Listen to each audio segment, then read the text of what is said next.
to the F1 Money Gang podcast, where we are discussing the odds for the Belgian Grand Prix. I'm your host, F1 Capper, sitting down with the Sharps, Sir Jinx Eugene, aka Jinx or Jinxie, sometimes that we call him, and our fearless leader, Lights Out Bets F1. Welcome, guys. Glad that we finally got you on the podcast. I feel like it's been a while, huh?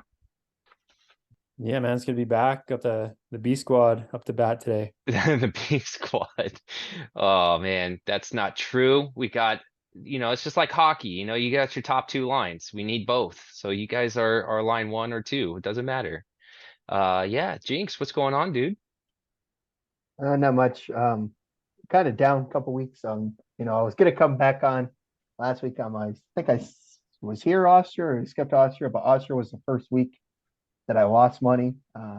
Was down about a unit for Austria, and then just a total disaster. I won my FP1 play in Silverstone, and then I think I went 0-6 in the race.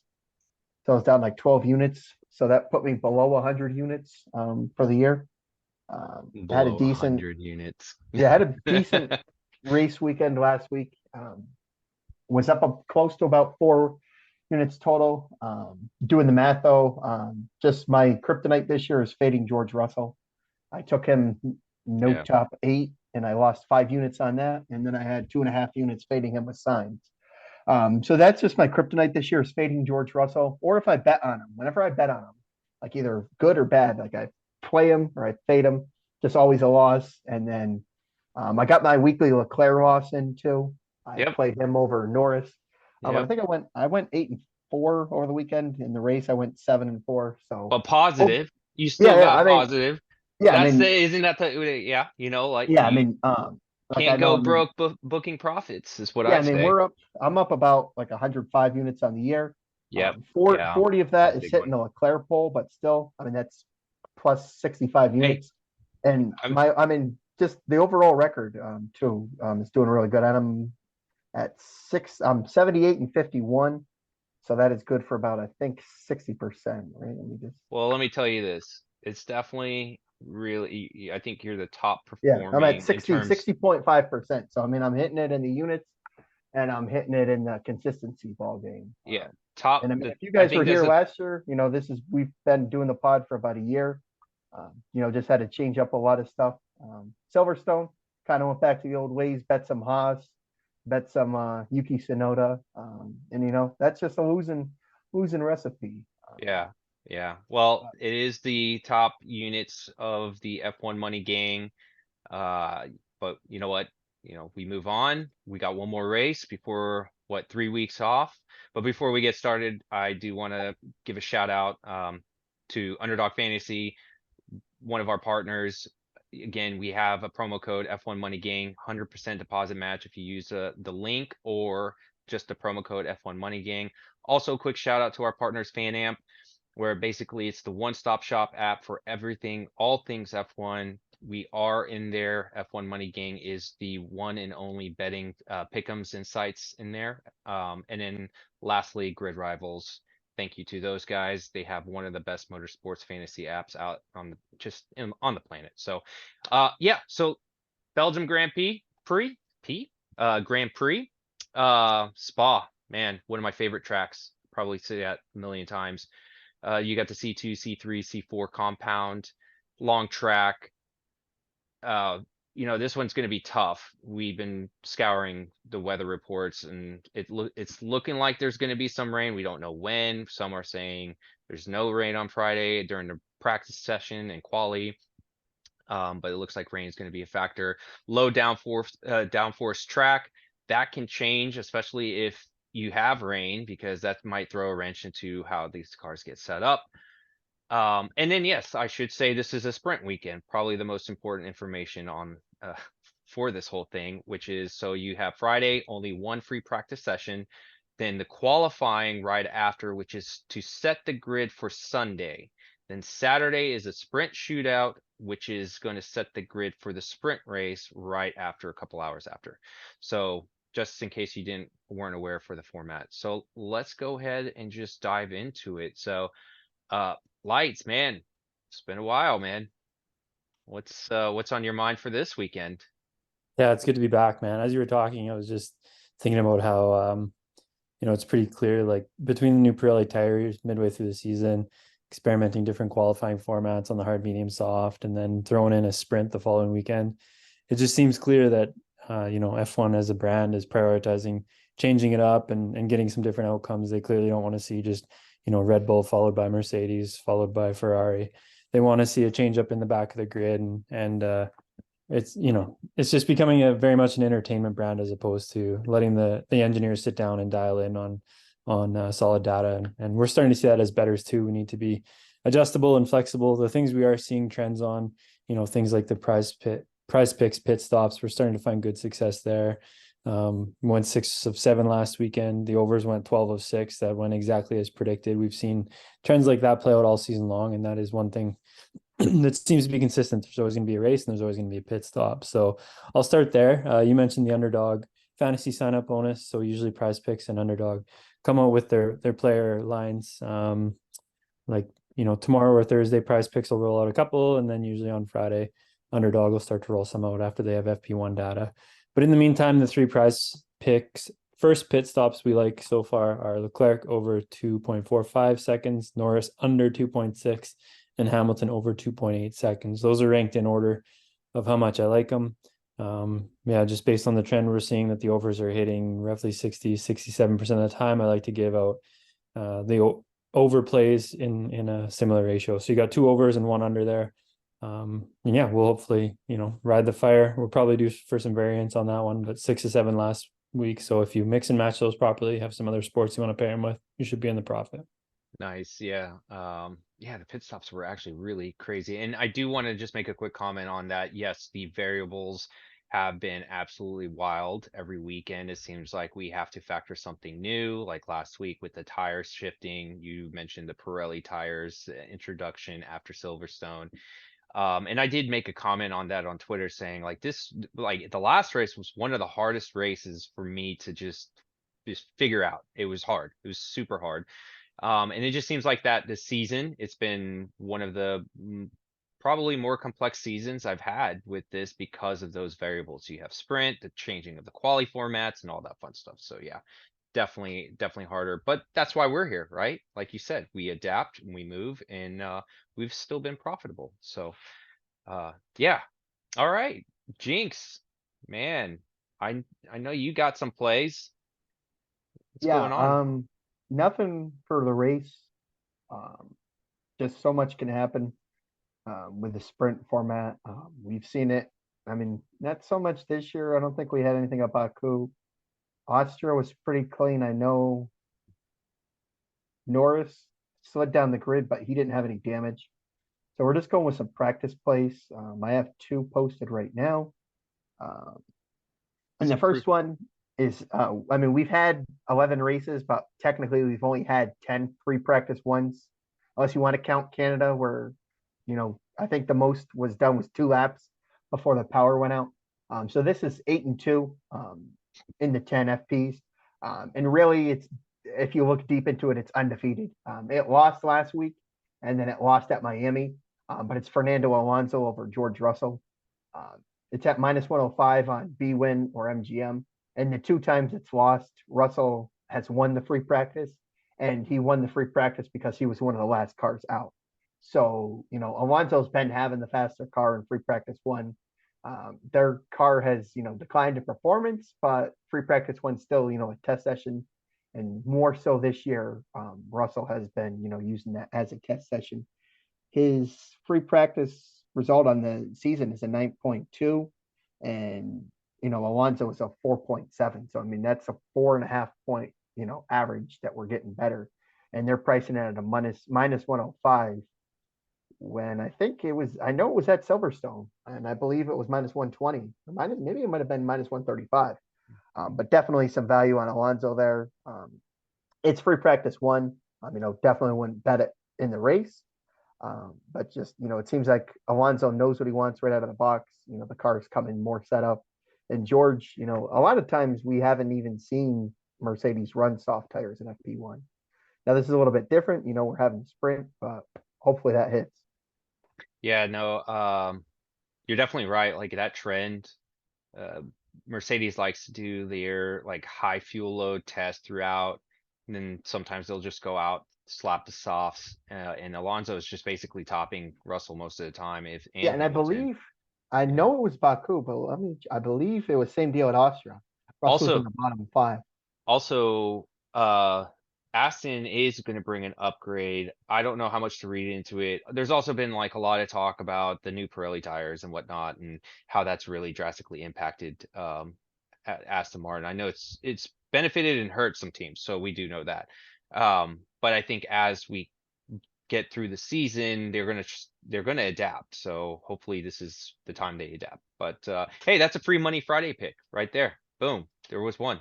So you've taken Mech's spot this week for a free money Friday pick. So there you go. Yeah, I mean, actually, I mean, I had, it was a running joke. I went into retirement for free practice 1, and for Silverstone, that was my first free practice play since I believe Jeddah, which was race 2. I mean, I don't have the non-teammate head-to-head yet, but honestly, yes, I do like that.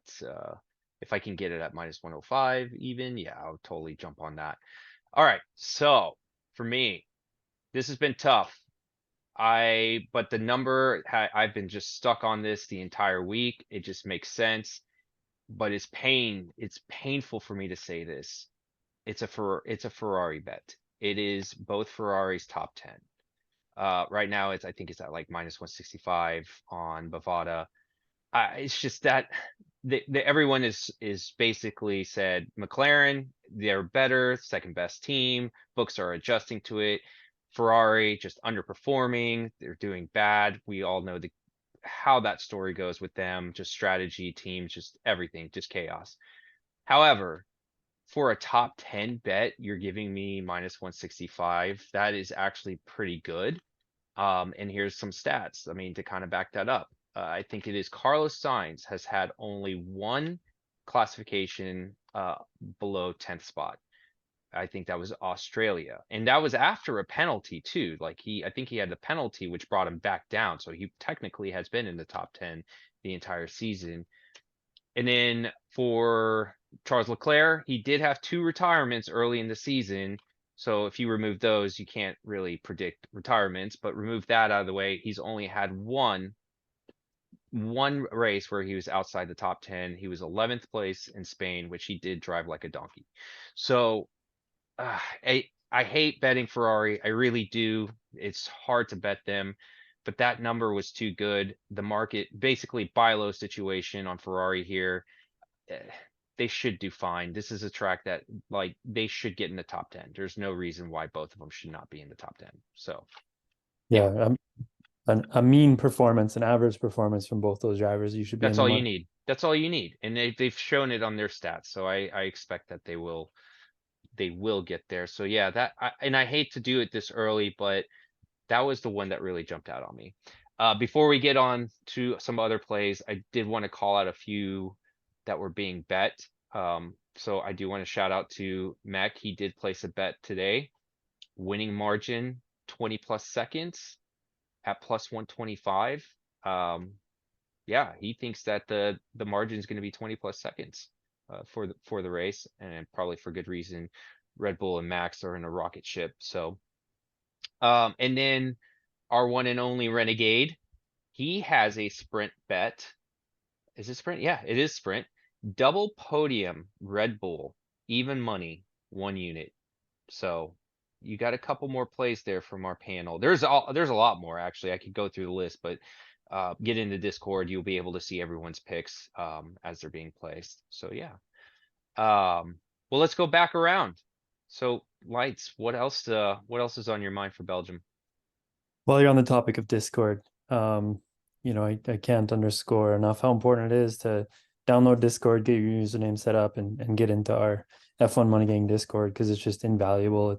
If you're not in there, it's costing you money at this point. We had the Bet365 line maker in there this morning doing like an informal ask me anything and telling us how much vig we're on his various lines and showing us some of his models. Like, it's just absolutely crazy. Imagine you're betting MLB or NFL on your favorite sports book, and the line maker on the other side is like right at his keyboard chatting with you about it. It's just crazy, and it's absolutely free. So I would totally recommend getting on getting on our Discord. Yeah, it's free, it's no cost. That's where all the picks are, all the explanations are, just an absolute money printer.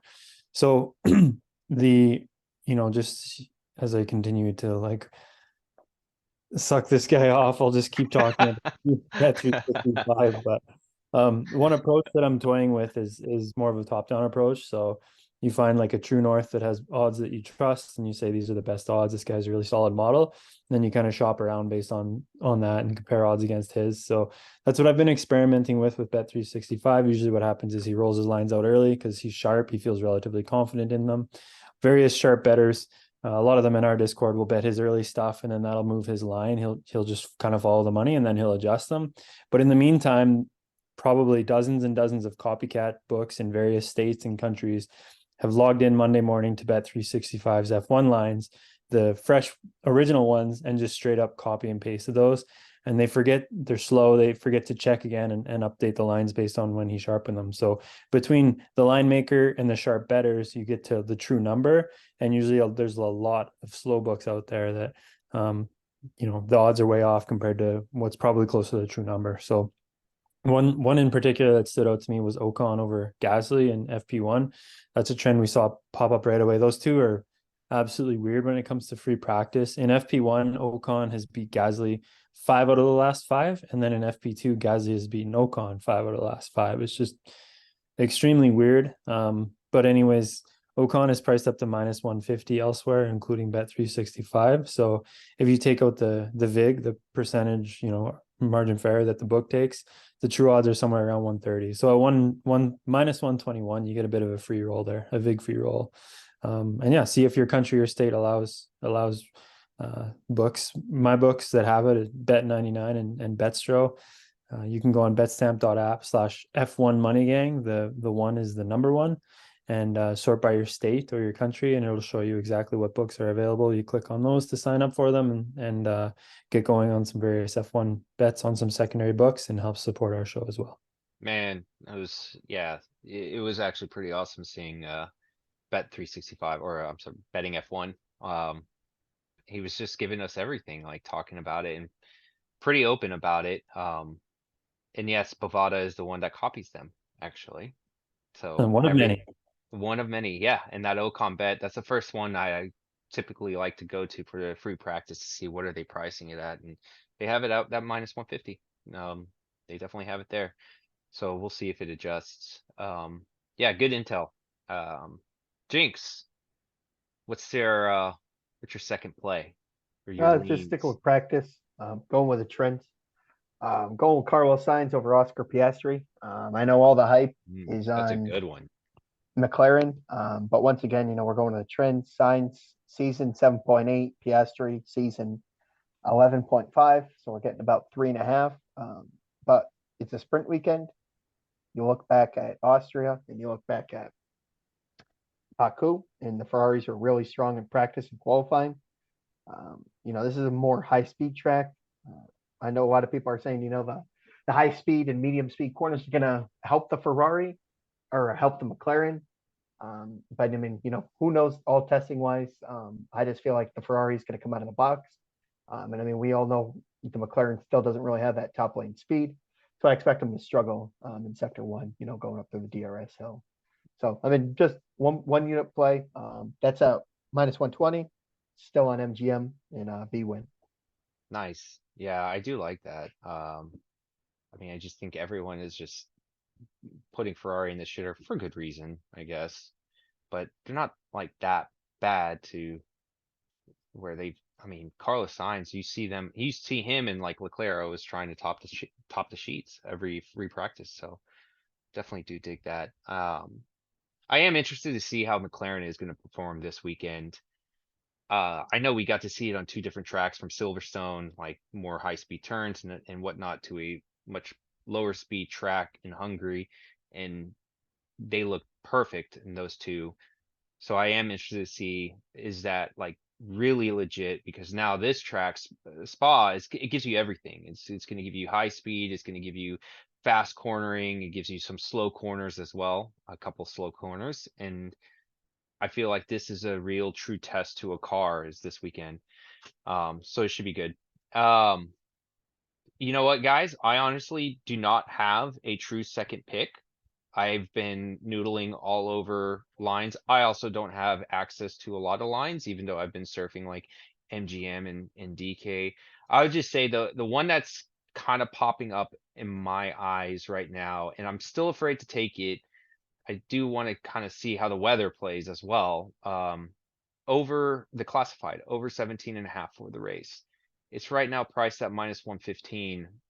It's really, I guess, fair value at this point because the under is also -115. And then looking at all the other sites like DK, I think has it at -120 both ways. Over under 17.5 is going to be -120. Same with MGM. But yeah, I mean, we've seen it countlessly throughout these races that no more than we saw only 2 DNFs this past weekend, and that was early in the race. If they didn't take each other out, we would have had 20 classified this last race. So I kind of do dig that. The one thing that does scare me is the rain. I do want to see, is there actually going to be rain on Sunday? Because then that might shy me away. But right now it's just a lean. Full disclosure, haven't bet it, but that is one that I'm definitely eyeing as a bet that I want to take. Obviously, as we get closer, as I see the weather reports and given it's a sprint weekend, I do like to see the data before everything. I'll have more confidence in what I'm picking as the weekend goes on. So going back to lights out, get into Discord, you have all the information at the tip of your hand. And not only that, we are putting all the data and insights as much as we can throughout the weekend, as we get more information. So, yeah, so let's just go one last round and give me a market that you're maybe eyeing, like a lean, like I just gave you, or a driver, anything that you're really looking to tackle as you start seeing like weather and everything kind of come into fruition. Yeah, you lights. Let's hear from you. So you said Signs has only missed points once all year. Yep. And there been how many races? 10 or 11? That's I think we've had 3, so. 6, 9, 11. Yeah. 11. So that's like a minus. His points, true odds, if you're just looking at 2023, is like -1,000. So yeah, like BWin has him haggling down at -300, which, you hear anything worse than -200 and you kind of tune out. But I mean, there's value there if you can find something else to parlay that with to get it within bettable range. I don't want to call it a lock, but it seems like it's odds on it's going to happen. Obviously, more than, I think, -300 is implied 3 out of 4. So clearly, it's hit more frequently than that. And technically, he was supposed to be in the points until that penalty. Yeah. So he should have been 100% in the points through the season. So when did they grade? When did they apply that? At the end of the I think it was at the end of the race. But you remember, it was the whole shenanigans that was happening, and then I'll go back and look. But either way, one DNF, even if you put that in there, yeah, no, that's pretty smart right there. Like you can just sit there and parlay him with whoever, what other driver you got. So yeah. Yeah, the 2 chalk pieces I was checking out is Signs points -300 before I even saw what you just explained, how he's only missed the points once. And I mean, depending how books grade, some people do it at trophy presentations. So if you look after the fact and your driver is outside of points because of a penalty, you never know, that might have been applied after trophy and maybe it paid. But anyways, the other one is red flag no in sprint. I think it would take a lot for that to happen. Like even if there's a crash or something, they'll probably just safety car it unless it's like a total complete disaster. So red flag no in the sprint, because how many laps is the sprint this weekend? 20? Oh, that's a great No, question. it's 8 or 9 laps is all. Oh, crazy. I think the sprint is what, 50 kilometers, 60 kilometers, and this is a 7-kilometer track. Yeah, this is huge. Oh wow, good math. Okay, so yeah, like eight laps tops, right? Say 9. So for there to be a red flag, yeah, 8 or 9. that seems pretty crazy. So -500 red flag no in the sprint, parlayed with Signs -300 points in the race. That's probably getting close to -200. But anyways, I saved my favorite chalk play for last because I know you guys will love this one. I found Max to win qualifying at -200. In what world is Max only could win this qualifying 2 out of 3 times? Like if they did this qualifying 10 times, would he only win it 6 or 7 times? Wait, you said it was minus 200 to win qualifying? Yes, What? Did I miss this? I Oh, think he's minus 300 on some books, but I found it at minus 200. It oh. feels like minus 300 is right. Like 3 out of 4 times, 1 out of 4 times. Yeah, fastest qualifier, he's minus 275 on Bovada. Yeah, there you go. So if you have Coolbet, you have access to Coolbet max qualifying minus 200. I'm more than happy to risk 2 units on that guy. To pay out 1 unit. This is a home race for him. His mom's from Belgium, so on top of the track fit and the car dominance, I just yeah, it feels minus 200 is cheap in this situation. So there's my chalk place. I love it. We love a little chalk sometimes, especially Shallow Hal. Give a shout out to him. I know you're listening, buddy. Uh Jinx, what else do you have, man? I mean, nothing on the card. Probably just look. I mean, one of the guys that's getting no respect. I mean, he was getting some respect for a couple weeks after Silverstone and then a little bit of Austria. Is Alex Albon. Mm-hmm. The dude just is an absolute, conductor. I was rewatching last year and he was running 10th and he just had 6 cars stacked behind him.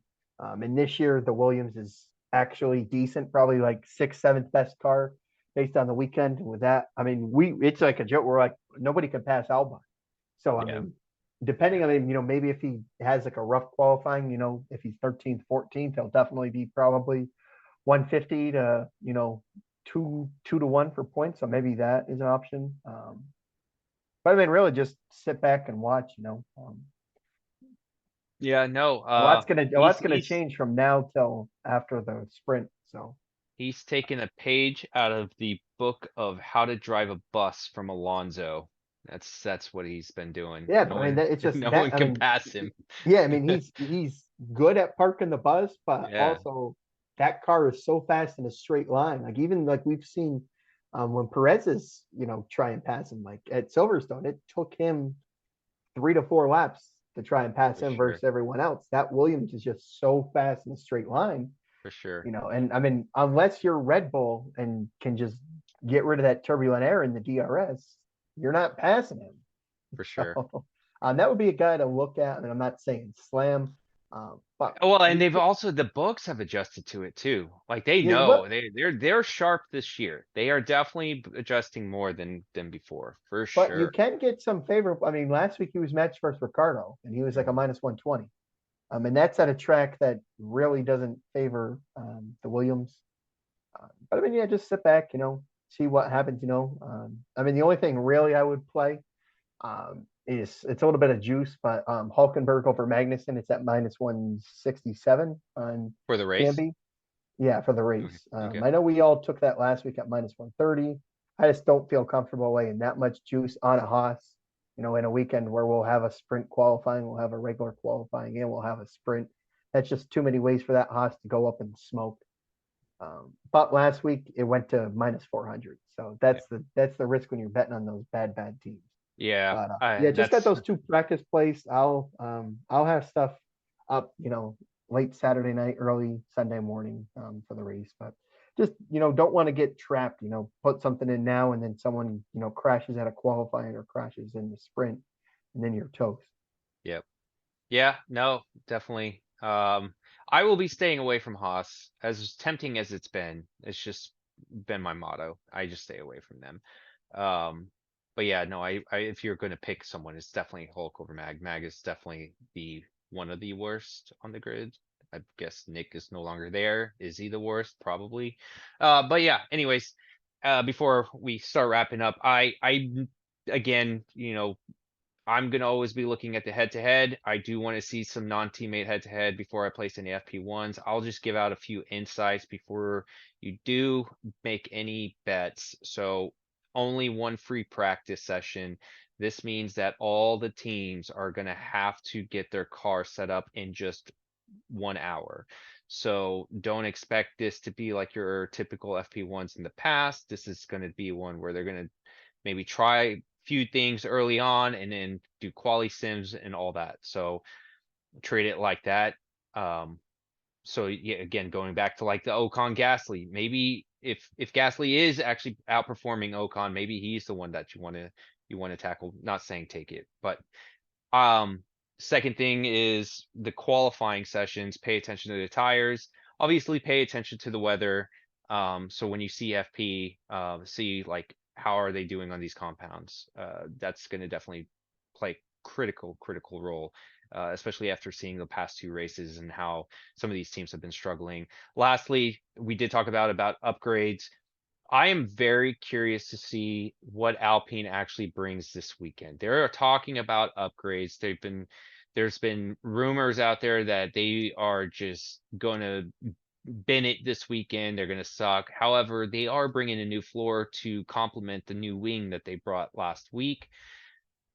I mean, if you want to gamble and have fun, you might want to look at Alpine. I'm not saying they're going to be up there. I'm saying that there is potential that you could see something much better than what's being reported. So just take a look at all those upgrades because that might play in hand. So Aston Martin, Alpine being those two. But other than that, I am going to be focused on Mercedes. Mercedes has just kind of been my cash cow this when it comes to head for the Hamilton just never fails. And actually the past few weeks, obviously it's been McLaren, Lando Norris. So last week we did have some Lando Norris bets. So I will be paying attention to that. But yeah, get into the Discord. We do some live betting. We will be paying attention. We have all sorts of stats. So guys, looking forward to it. Last race of the weekend until or last race before we go into summer break. I'm sorry, and yeah, then we'll have 3 weeks off, a little break. Also, IndyCar, definitely come in if you are into IndyCar. We have a lot of bets going on. We do have a new tipster, Bet Indy. He's in our channel. He does a lot of IndyCar betting, so get in there. And as well as NASCAR, Jinx Eugene, our own one and only, actually has a lot of NASCAR plays. Actually, throw a quick one out. Just throw a quick one out, Jinx. We got like 1 minute. All right, I'd go Joey Logano over Chase Elliott. It's on Canby books right now, -114. Just the average running position the last couple of years at Richmond in the daytime, Logano has done a lot better. He hasn't fared too well. I think he's only like 2 and 3. That's just because he's faded late in the race. And then the last, track under a mile, New Hampshire, it wasn't even close. Logano finished second, and Chase Elliott was outside the top 10. Chase Elliott just struggled since coming back from his leg injury. And Joey Logano is real good on short tracks. Oh, I love me some Logano. You heard it there, folks. We got our NASCAR pick in. All right, guys. It's been fun. It's been real. So looking forward to this weekend. So we'll see you on Friday, early Friday morning.